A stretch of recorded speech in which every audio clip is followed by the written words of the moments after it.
What's up, everyone? Welcome to another Art of War stream. I'm John, this is Jack, and we are bringing you one final tier list. The biggest bugs. The final tier list of the week. Fair enough. That's how it is.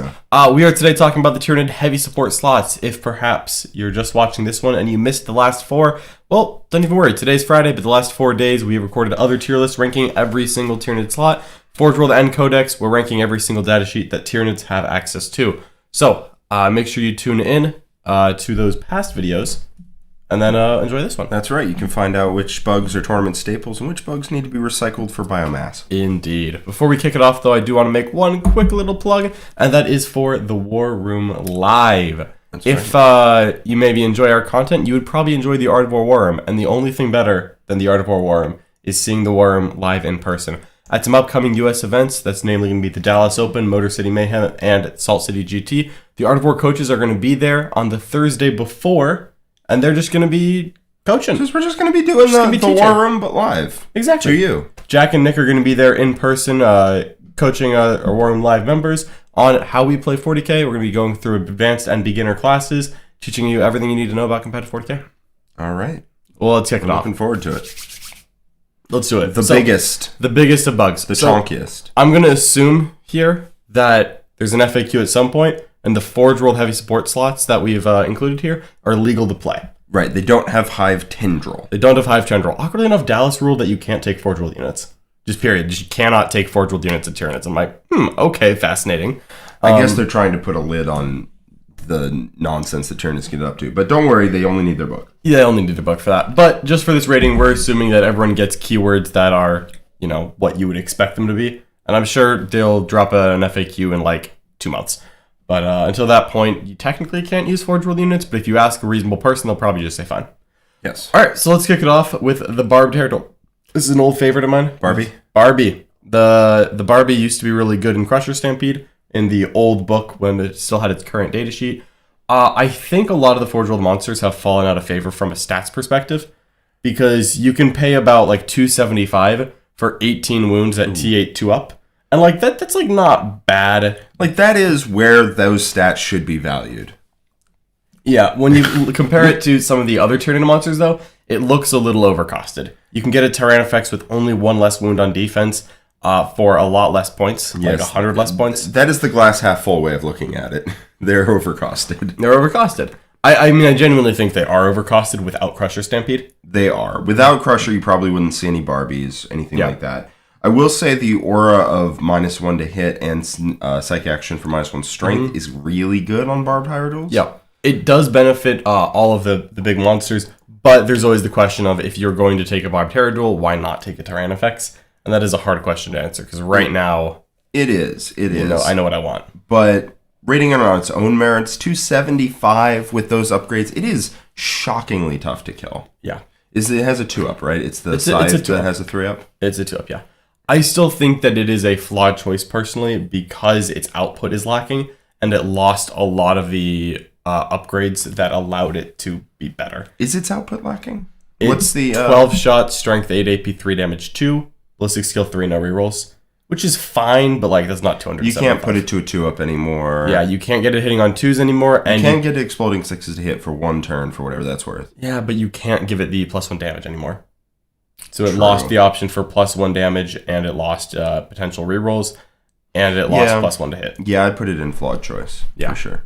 So, flawed choice, it's fine. I think a little FAQ, some points adjustments, it could be fine. I think it's just a little overcosted, even in the context of the game, before you look at the fact that it's very overcosted compared to other Tyranid units.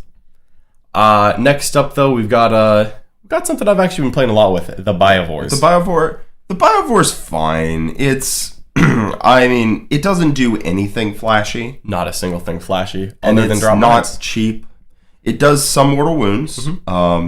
It got hit by the indirect nerf, so it's -1 ballistic skill whenever it hits anything out of line of sight. 5 when ballistic skill 5, and you still need a sighter unit to see it. Like you still need you still need a synapse unit to see the target in order to shoot. So getting both of those was weird.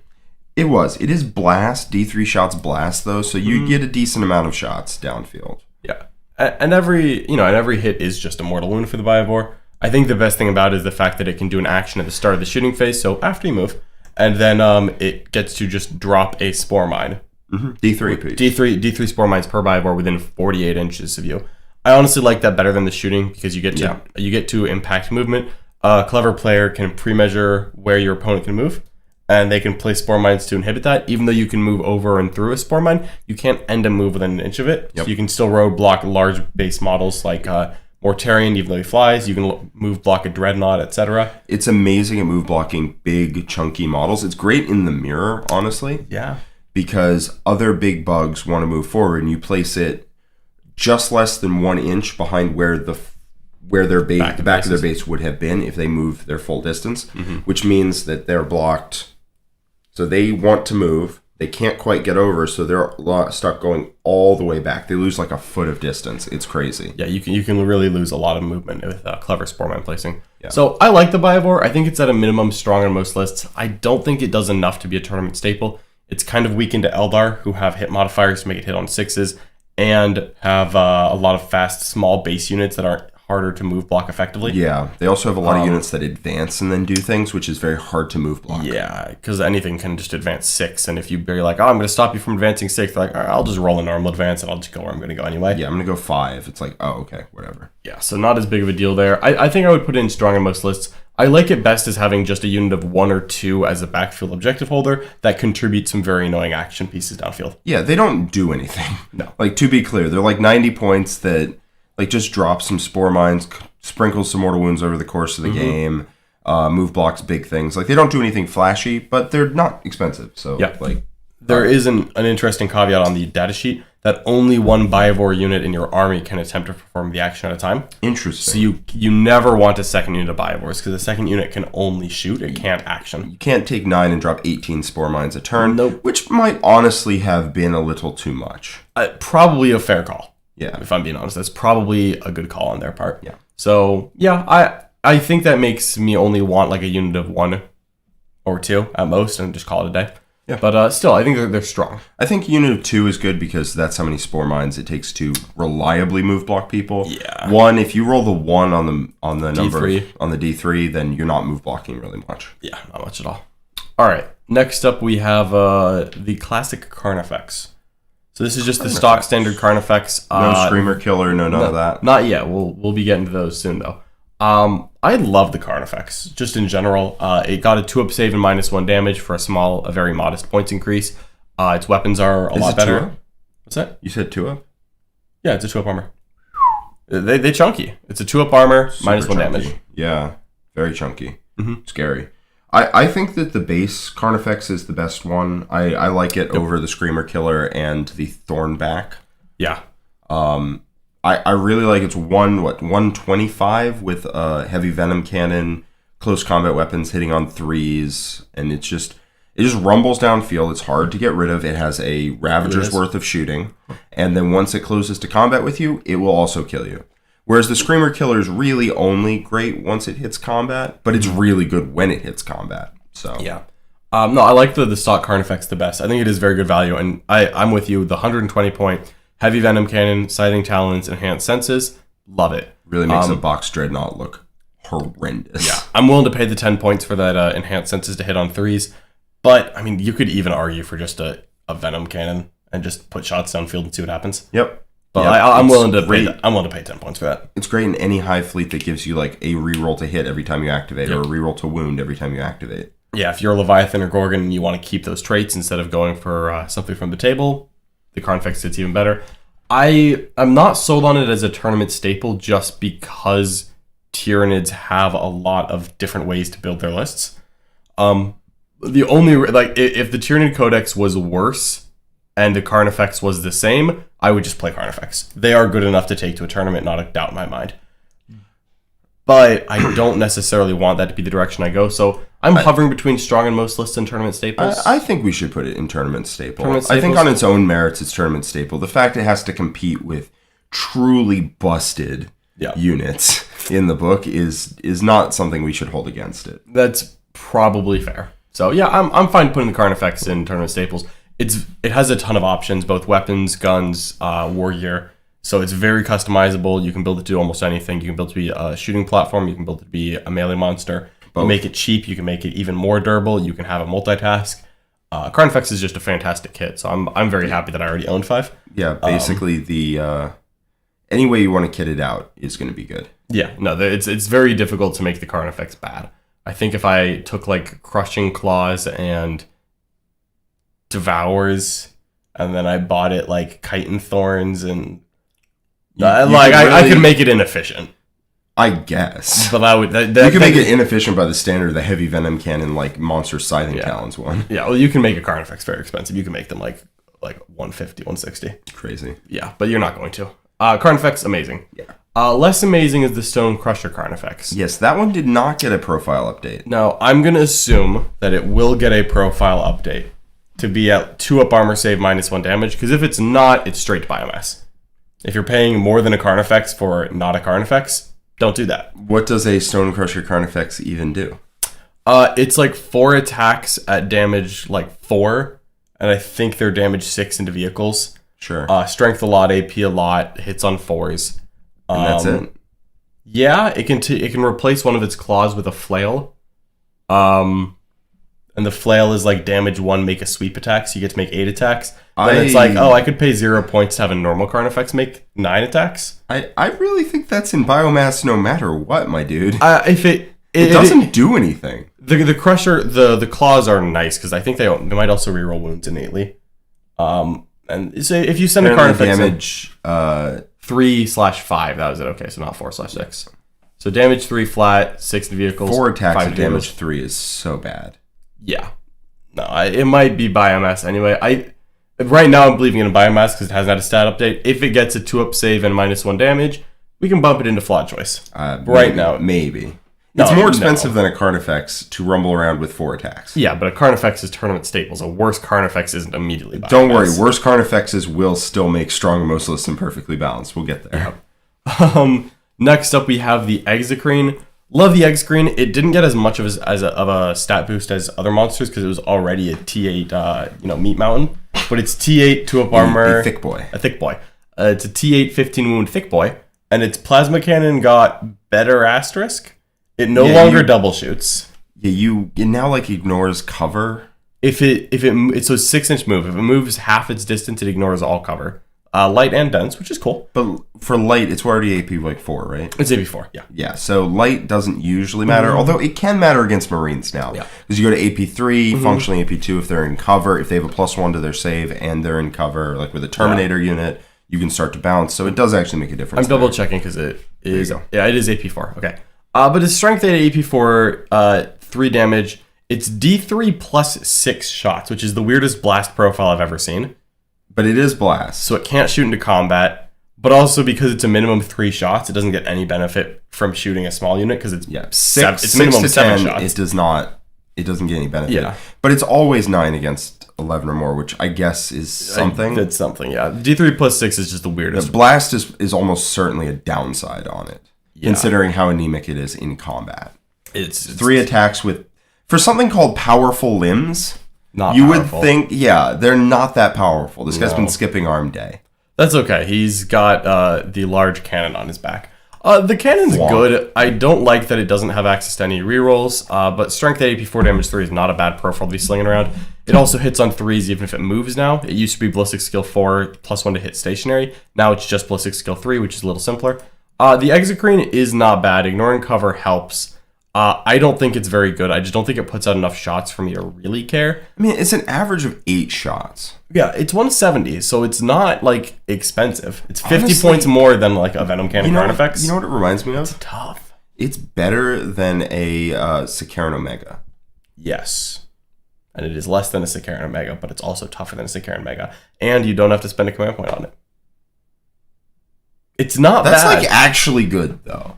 It's not bad. It is slow. Nothing about it screams amazing in 9th edition, but it is an efficient shooting platform. I think the Exocrine is perfectly balanced. I think it's perfectly balanced. I don't think it needs any kind of nerfs.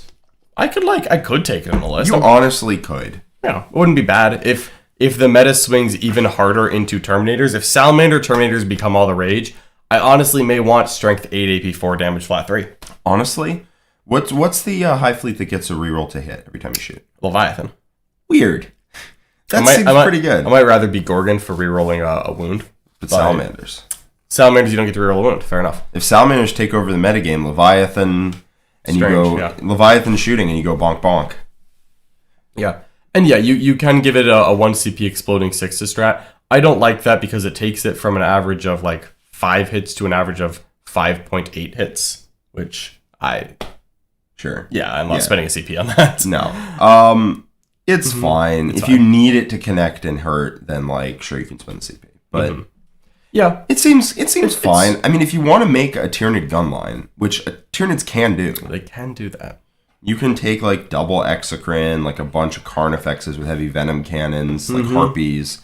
Yeah. And you can just blast people. In fact, it's particularly good to other Tyranids. It is, isn't it? It is. And isn't that what we're aiming for right now? I like damage 4 better than other Tyranids, but it's not bad into Warriors.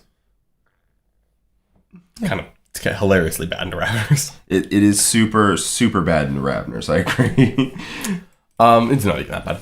Next up, though, we have... They don't get saves, which is the nice part. That is the nice part. Next up, though, we have the Harridan.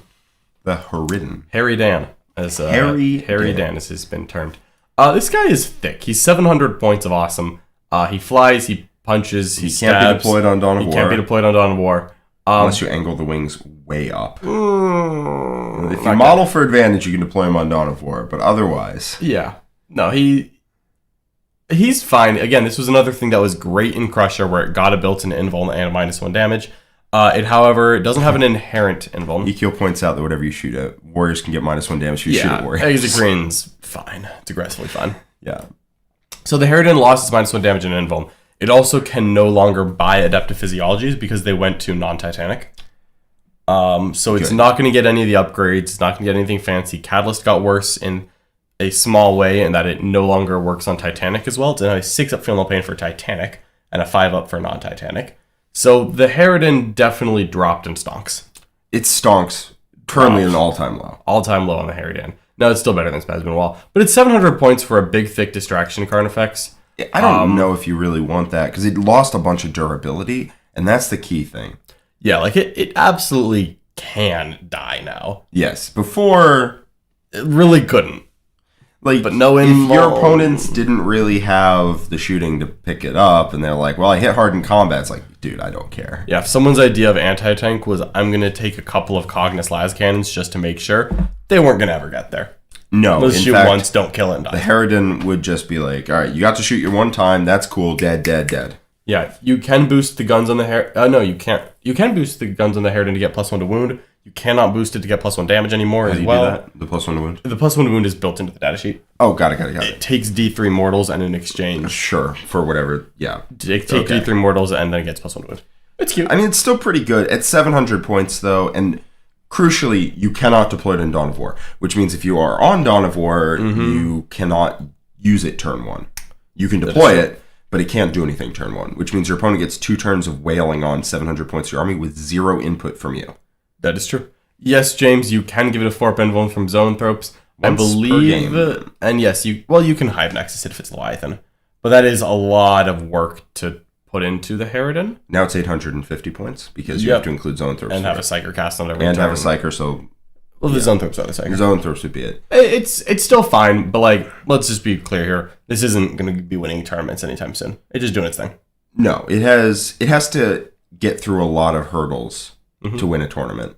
Like, it has to... Because if it gets killed turns 1 or 2, especially on Dawn of War where you can't... It gets 2 turns to hit it before it can activate. You're sunk. Yeah, absolutely. But there's more. Apparently most TOs in the UK let it deploy for, okay. I mean, probably, but I don't think it matters because this thing is not good enough to see tables. It's also expensive and hard to travel with. It is now that thing you keep on your computer desk and have to explain to people who come over. Get to explain to people. Explain. Yeah. You get to explain. Yeah. Well, I'm going to be painting up a Hierophant soon, so. I do think that a lot of the shooting in, like, if you run into a Tau army, they're going to pick it up. And I think that's just not a place you can be. Yeah, I think a Marine army could pick it up. Like a unit of Eradicators could probably scoop it. The problem is Eradicators might have problems getting in range. Yeah, but like if the thing is staying out of range, It's what is huge. it doing? Yeah, Unit of Eradicators could certainly put it away. Yeah. Yeah. Soundman Eradicators probably do on average. Yeah, full rerolls to hit, and then +1 to wound, full rerolls to wound. I guess if you do Vulcan, sure. Brad is all about the Vulcan. Brad is all about Even if you're not, full reroll 1s to wound, +1 to enough. wound is like, that is good enough. Yeah. Right on. Next up, we have Hive Guard. Every time you make a joke, I'm gonna just put it in the bank, and we're gonna get you in the future. Just keep that in mind.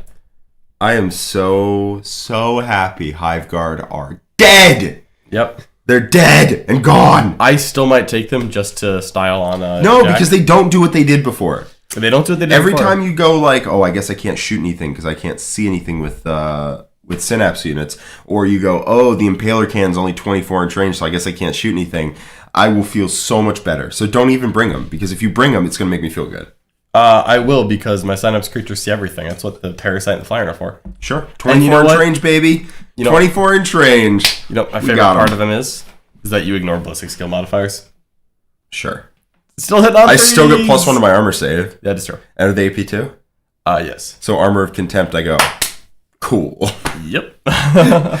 Yeah, please bring them, because I would love to not only have them die, but also rub it in their faces. I would love to. This is unfortunately a very flawed choice now. Very flawed. Shot cannons have like a little bit of weird value where they're still 50 points a model. Hive Guard got a durability increase. Shot cannons are 3 damage. Like, shot cannons are good, but they have to see the target, and I just don't know if that's the kind of gun I want to bring right now. Just So give you let's look at the profile, because giving you the full context on what a Hive Guard looks like. A shot cannon to strength 7, AP 2, damage 3, assault 2, and it does good work into vehicles. Where if you roll a 4+, you successfully wound the target and deal a mortal. specifically into vehicles, so you won't really see this in the mirror. If it was vehicles or monsters for whatever reason, you could actually see this good in the mirror. Yeah. I do think AP2 not ignores cover is not where you want to be. Yep. Because the ignore cover, unfortunately, is tied to the Impaler Cannon, not the Hive Guard itself. They do still ignore hit and ballistic skill modifiers if a Synapse creature can see the target, but they're not indirect, so this is just a direct fire gun. No, if the shot cannon were good, I would be totally fine. This unit it'd be great, like awesome. Unfortunately, into Armor of Contempt, it's going to be functionally AP0 because they will be in cover. Yep. And then the Impaler Cannon is also AP0 because a lot of the time they're going to be out of line of sight. Now, 24-inch range means they may not be out of line of sight, but then you have to stand your Hive Guard in the open against Marines. That doesn't feel great. Yeah. So it's also into Marines going to be functionally AP0. Not really what you want to do. Not at all. There are some cool things you can do. Like you can give it, I honestly would take it as Kronos, where I can both get extra AP and extra strength and range on my guns. Is that AP and half range? AP and half range. That's extra AP within 20 inches. Because its range goes from 36 to 40. Interesting. So it's AP3 if you're 20 inches away. And with their spell, Symbiostorm, it now becomes +1 strength. So it's now strength 8 gun, which is a good break Strength point. 8 AP3 damage 3 is solid. That is a solid profile. I'd consider it there. I think otherwise it's too weak into Armor of Contempt. Yeah. Which is a lot of things in the meta currently. Which is cool. Unfortunately, though, they are not core. Rip. So they're not going to get a lot of the hit buffs. Rip. Because they would be a great unit to get the reroll 1s off the Tyrant. Like, they'd be a phenomenal unit. Yeah. All right. Hierophant. Let's do it. Tournament staple, baby. Tournament staple, baby. Ahead of the Carnifex. Hell with Carnifexes. No. Yeah, it's in flawed choice. Hierophant is a flawed choice. It's probably the best of the big bugs. Like the really big bugs. It is. It's better than the Harridan. It's inherently tougher. It is smaller. It still flies, but it still has fly. Still flies. It's incredible. It has it's the a transport fly keyword. Yeah, the Hierophant it's still flawed, I think, because it lost all the same things as the Harridan. It no longer gets +1 to hit from warriors. It no longer gets Leviathan strats. It no longer gets count as 35 models on objective or -1 damage and 5 up invul from Crusher. It's still decent damage. It has a 4 output. up invul, right? Base. I think it is a 5. I think it's a 2 up armor, 5 up invul base. That sounds right. 4 up invul was coming from a spell, which you're not really doing. Not -1 damage. Can you give it warlord traits? Not a character. That's rough. You can't give it any of the upgrades. Nope. I still like it because it is, even at 850, it is thick, and I like that it can still move around the table. It's fun. It's very fun. It's very fun. It still has problems moving does. because it has a thick base. Mm-hmm. So it technically doesn't have a base, but they tell you how to measure that it has a base, which is from foot to foot to foot to foot, which means it's like that big. Yeah. And trying to find a space that big without a ruin on the board is kind of hard. Yeah. And now it does have fly, otherwise it would literally be It does unusable. have fly, which I think is just the easiest way to let it be used on the board, not that it actually flies. Because there's no high stepper keyword or whatever. It really should be. It should be a leaper. Just a jumping spider. It can't deploy in Dawn of War, unfortunately, or more specifically, it can't move turn 1 in Dawn of War. So it has the same problem as the Harridan. It is like 10.5 inches wide, which is unfortunate. Yeah. The chat's talking about trying to model for advantage so that it stands like a scared cat. But it just up on its legs like... Yeah, no, I'm just assuming you build it the way you're supposed to, at which point it doesn't fit in Dawn of War. Because the legs are also posed. Like, they're not like a ball joint where you can choose it. They're locked in. It's like kind of like a ball joint in like where it attaches to the hip. But like there's a very clear way that it like makes the most sense, and then you can kind of like squeeze it in and it looks weird, but I didn't do that. I just built it normal. It's a very cool model. It's got very thickness. It's got a lot of thickness. It got the thickness. Loss of -1 damage on a 35 wound model is a big deal. Yeah. Because you can't just put it away in 2 hits. Like it's going to be like +8 wounds, +10 wounds a lot of the time. If damage 2 is coming its way, it's literally +35 wounds. So the loss of the Crusher Stampede for it is a big deal. Yeah. I think if Crusher Stampede were legal, well, first off, lol. But second off, it would be in like strong in most lists, probably. Same with the Harridan, same with the Hierophant, or the Hierodule, maybe. Yeah. But as is, it's not. That's okay. It is. It's fine. We don't need the Town R class models to be particularly competitive, but you can put it on the table without feeling like a waste of time. Like a complete idiot. Yeah. Not a complete idiot. No, so, I'm still gonna paint mine eventually. All right. Is this the Thornback or no? The This Screamer is the Killer? Screamer Killer Carnifex, Jackster. So Screamer Killers are just a normal Carnifex where you chose to take all Scything Talons and Bioplasma. And then you were like, this isn't enough. I'm going to spend 5 points for +1 attack and +2 to my move. And a leadership debuff. Sure. The leadership debuff is actually kind of lit. Why? Every time you kill a model, -1 leadership. Oh, leadership debuff to your opponent. Yes. Yeah. I thought you meant you were paying for like a lower leadership on the card. No, they're all leadership like 6.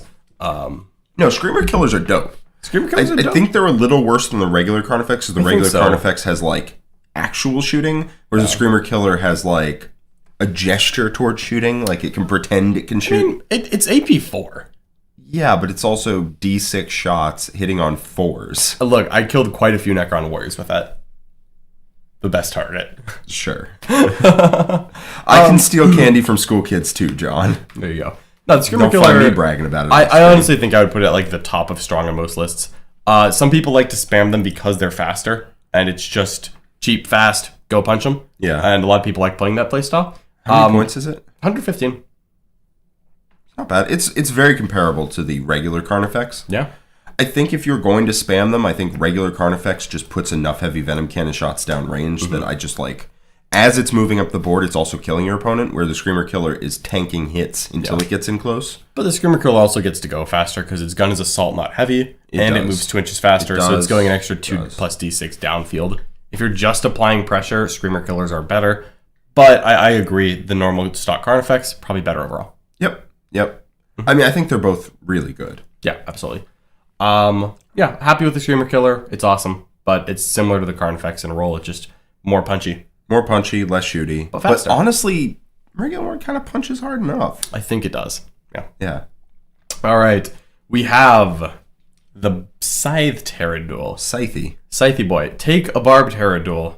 Take away the 2-up armor save. Give it 2 attacks and a flamer instead of the 2 damage guns. A good flamer, though. A good flamer. Don't mind the Scythe Hierodule in any way whatsoever. It is still solid. It's not that expensive. It still feels a little overpriced. The biggest, it's like 235. It's 235. 235. The biggest problem for me is that it's an 18 wound Tyranid monster when I can get 15 and 17 ones right there. Especially ones that cost 170. We will get to that. Yeah. Well, I would rather take a whatever he's called. I'd rather take a Harrispex than a Scythe Hierodule. Which one's a Harrispex? Is he? Yeah, he's Gribbles. Because for 65 less points, you have a better armor save 3 less wounds, and you get obscuring. And you trade the Flamer for like healing mechanics and like a different kind of gun. The Flamer is really good. Flamer is legitimately. 18-inch range, it's like 2d6, strength 6, 3d6, strength 6, AP2.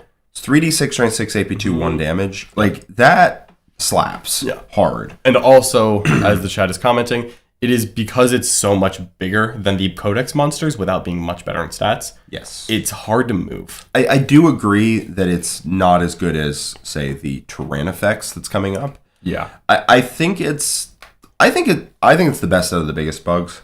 Yeah. I know I said that about the Hierophant, but I actually believe it. Yeah, I would still put it ahead of the Barbie just because it's cheaper by a good margin. Cheaper, it applies pressure. It punches harder, it's faster. Yeah. So I'm fine with leaving it there. Yeah. All right, 3 left. Let's power through it. It is also seriously hurt by the loss of Crusher. Yeah. All of the giant bugs are hurt real bad by the loss of Crusher, and I don't feel anything for them. No, all 4 of the Forge World big monsters were previously in strong in most lists or tournament staples. Now they're all in Flaw Choice. Yep. All right. I hate to see it. Also, they lost double move out of the last Codex, which was a big deal. Big deal now. Yeah. The Sporocyst, however, not bad. No, it's actually pretty good. This is our fortification for Tyranids. It does have to be 3 inches away from a terrain feature when it deploys. But even though this thing, like the model looks massive, I have great news for you. It's actually on a base. So it's a lot smaller than it looks. That's what they say, yeah. Yep, because as always, you measure to a base unless it says otherwise. So it's like actually the same size, like footprint as a Tyrannofex, which is like a 100 mil base. It's like a fortification that's like roughly the size of a Redemptor. Like you can put it up, and you can forward deploy. You can forward deploy, so you can get it a spot. It's essentially a synapse unit in that if any synapse unit's within synaptic link range of it, it gains all the abilities that make a synapse and becomes part of the chain. And it sits there being a fort that's like 95 points that shoots 15 shots a turn at a terrible ballistic skill. Yep. And then it just actions out into spore mines 18 inches away every turn. That is super good. Yeah. If you do that action 5 times, you do get 300 points of spore mines. Yeah, you get like 200 points worth of spore mines because spore mines are overcosted. Spore mines aren't worth that many points, but it's still a really cool mechanic for the Sporocyst, so I don't hate it at all. No, the Sporocyst is actually legitimately good. It's 30 spore mines for 95 points. Yeah. And then you get some shooting. Yeah. Not much to talk about, but like you go first and you just drop 6 spore mines behind a wall in the center of the board, and then you do it again, and you do it again, and all of a sudden anything that comes into the center to mess with you is just dropping 18 mortal wounds on them. Yep. It's I actually think it's super good. Yeah, I think it's perfectly balanced because it just gets shot, and it's not terrible. It get benefits from obscuring, right?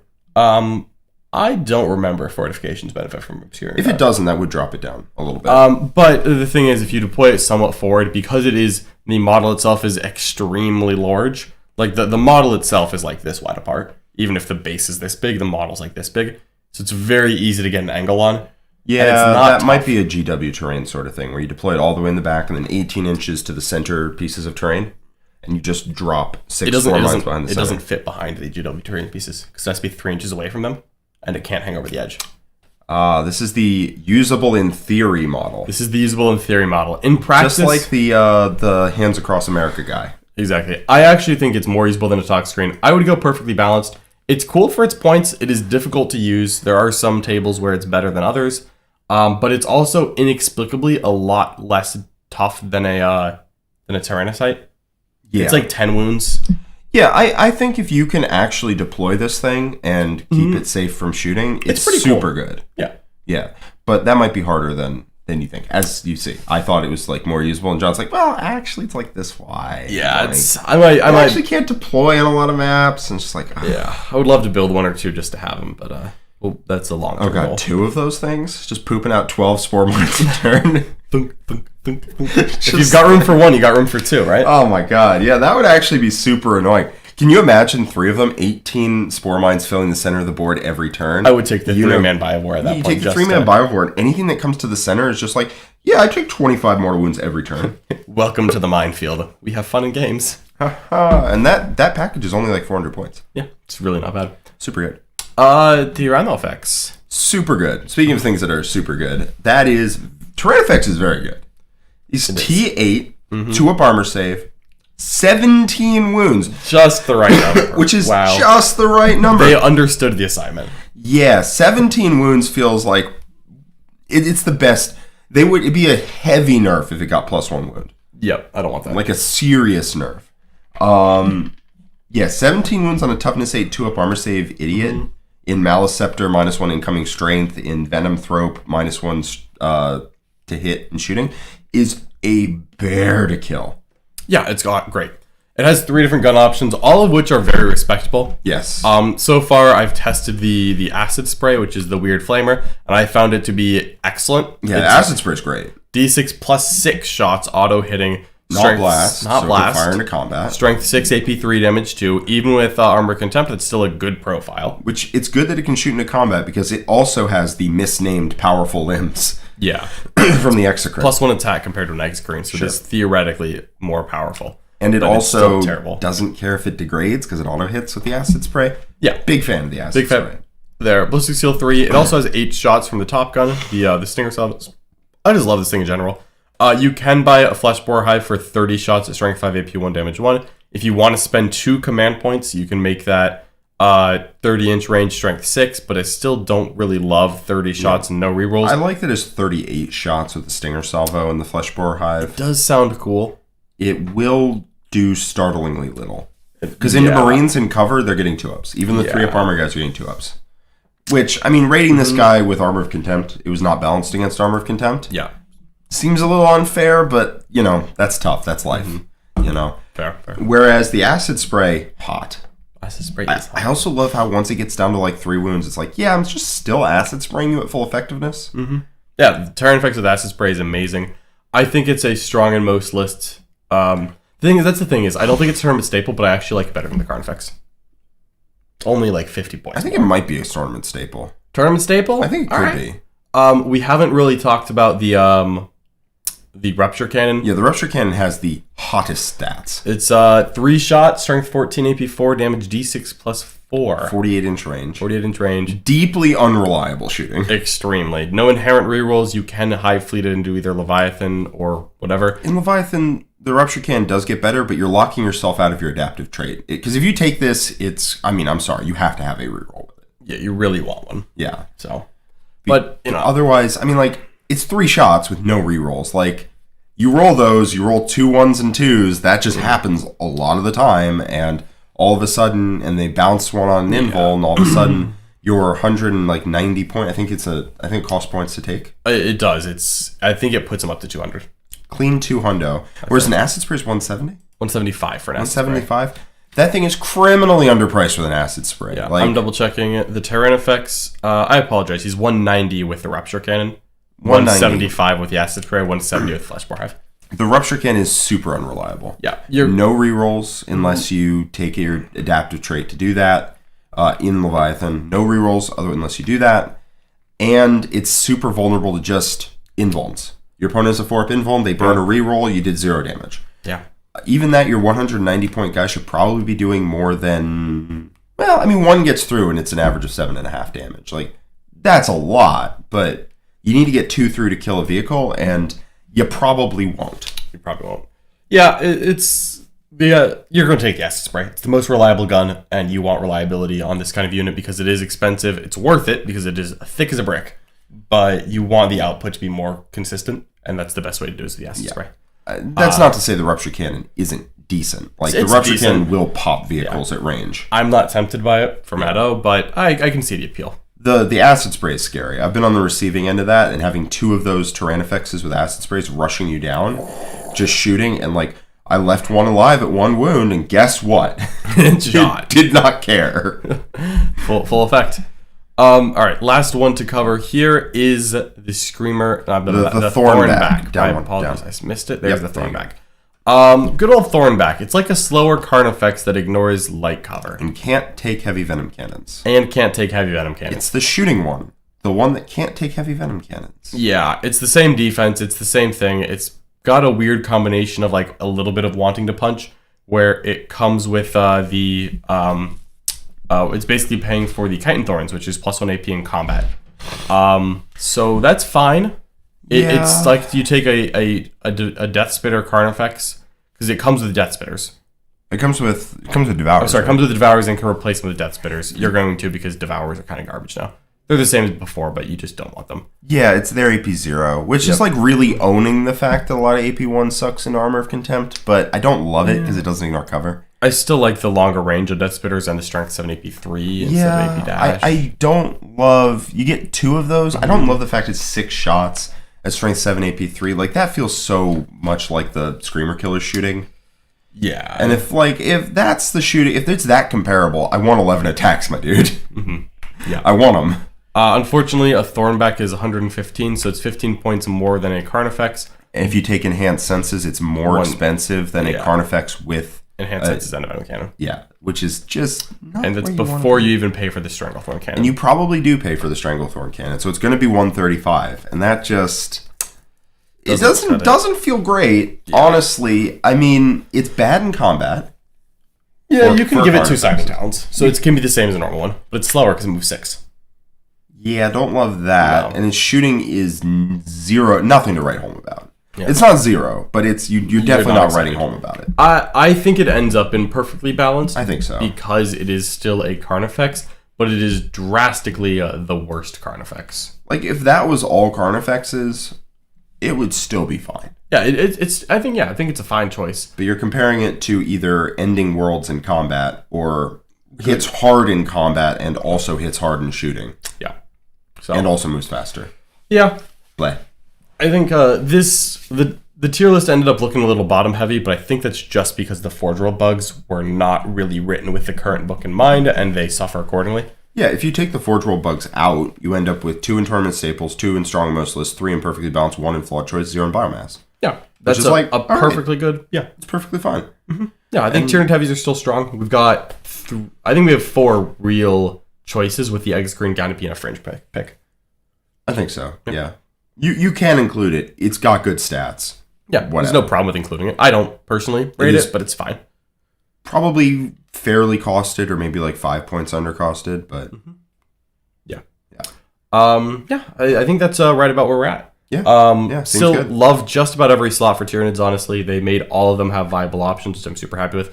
This codex is amazing. It's very deep. It is perhaps a little overtuned compared to the rest of the game, but I love that the internal balance on this is phenomenal. And I really, really think that this book will have long-term competitive play, even if a top build gets nerfed, even as the meta changes. I think you're good to go. So all the tournament staples get to exactly 2K just as planned. Genius. I totally planned. Let's see. Hear me out. Art of War plays Crusade, but his power game is rather narrative. Unlikely, Shackleton. Seems unlikely. Unlikely. But I would be trying to get you guys into a Mordheim League if I thought that would have even the remotest chance of success. I would play like a Cursed City kind of thing. Mordheim is so much fun, dude. Maybe. It's so much fun. Maybe one day. All right. Well, thank you so much, everyone, for tuning in. If you enjoyed this, maybe give it a like, a share, a subscribe, tell your friends about it, and of course, feel free to join as a member. That way, you can get access to all of the War Room videos. You can, of course, get those on YouTube by becoming a member, or you can check them out on our website, theartofwar40k.com. Thank you so much, everyone, for joining us today. Hopefully you enjoyed this. We will be back next week with plenty of exciting content. But for now, I'm going to send you off with a commercial for the Worm. Bye-bye. Bye-bye. There's so many rules in 40k, hundreds of events, and constant updates.